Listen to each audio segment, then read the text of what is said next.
Dad, मैंने किसी को कुछ भी नहीं बताया। हो सकता है कि आनी ने बता दिया हो। बताना चाहिए था। अगर तुम मुझे बताती तो मैं उसको रोक सकता था, वो तुमको इस तरह परेशान न करती। अब बताओ, क्या कहा उसने? डैड, रहने देना आप। मैं जानना चाहता हूँ, इस बार क्या किया है उसने? आई वांट टू नो बेटा। वो मेरी गैर मौजूदगी में मेरे ससुराल गई थी और आमना आंटी से उन्होंने बहुत अजीब अजीब बातें की हैं। उन्हें ये बताया था कि मैं बीमार हो गई थी और मेरा नर्वस ब्रेकडाउन हो गया था। इसकी वजह से उनका रवैया मेरे साथ ठीक नहीं है। ये औरत कभी नहीं सुधरेगी। डैड, प्लीज आप झगड़ा मत कीजिएगा।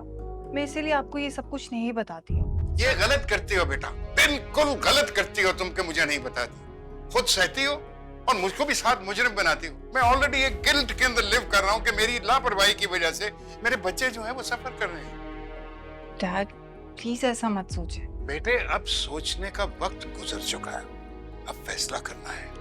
ये औरत नहीं बदलेगी और ना ही मैं अब बर्दाश्त कर सकता हूँ जो वो कर रही है। इसलिए मैं उसे अब तुम्हें मजीद नुकसान नहीं पहुंचाने दूंगा। मैं उसको मौका ही नहीं दूंगा कि तुम्हें परेशान कर सके। तुम जस्ट वॉच।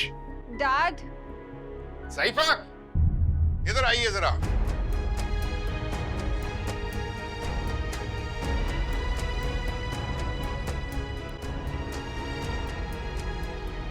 हाँ जी, मैं वो खाना चेक करने जा रही थी किचन में। तुम बाज नहीं होगी। मेरी बेटी की खुशियों और सुकून के पीछे क्यों पड़ी हो तुम? इस बेचारी ने क्या बिगाड़ा है तुम्हारा? डैड प्लीज ना। बेटा तुम चुप रहो, मुझे बोलने दो। मैं तुम्हें अपनी बेटी की मां बनाकर लाया था, लेकिन तुम्हारे जैसी औरत पर ट्रस्ट ही नहीं किया जा सकता। तुम निकल जाओ मेरे इस घर से। Get out of my house. Dad, Wajid, आप मुझे घर से निकाल रहे हैं? मैं तुम्हें अपनी जिंदगी से, अपने घर से बेदखल कर रहा हूं।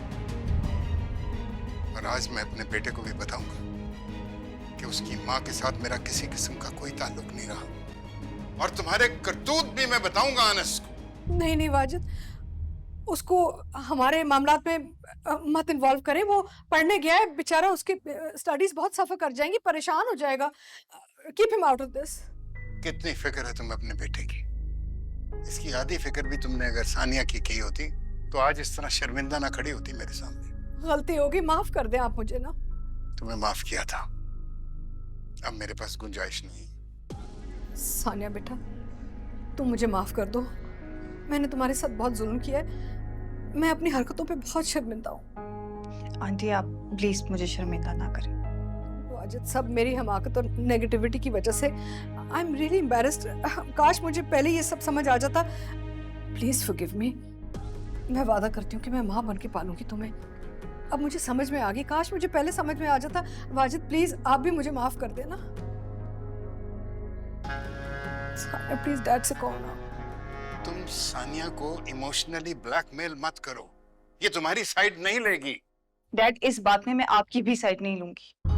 सानिया, मेरे साथ जितनी भी ज्यादती होंगी ना, मैंने सब बर्दाश्त कर लिया, लेकिन अनस के मामले में मैं ये सब कुछ बर्दाश्त नहीं करूंगी। डैड प्लीज, माँ बाप तो बच्चों का मान होते हैं ना। आप दोनों अलग हो जाएंगे तो अनस पे क्या गुजरेगी? वो अपने सर्कल में एम्बैरेस होगा और मैं ये सब कुछ अनस के साथ बर्दाश्त नहीं कर सकती। देख रही हो तुम्हारे बेटे के लिए इतनी फिक्रमंद है ये? क्योंकि वो मेरा भाई है डैड। मैं बहुत प्यार करती हूँ उससे और उसकी खातिर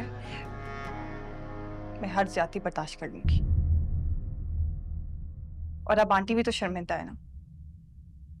मुझे अच्छा नहीं लग रहा कि आप दोनों मेरी वजह से इस तरह लड़ रहे हैं। Thank you so much. तुम इतनी अच्छी हो, वाकई दिल बड़ा करके मुझे माफ कर दिया। मैंने तुम्हारे ऊपर कितना जुल्म किया। मैं वादा करती हूँ अब से मैं माँ बन के तुम्हें रखूंगी। आई I promise, Wajid.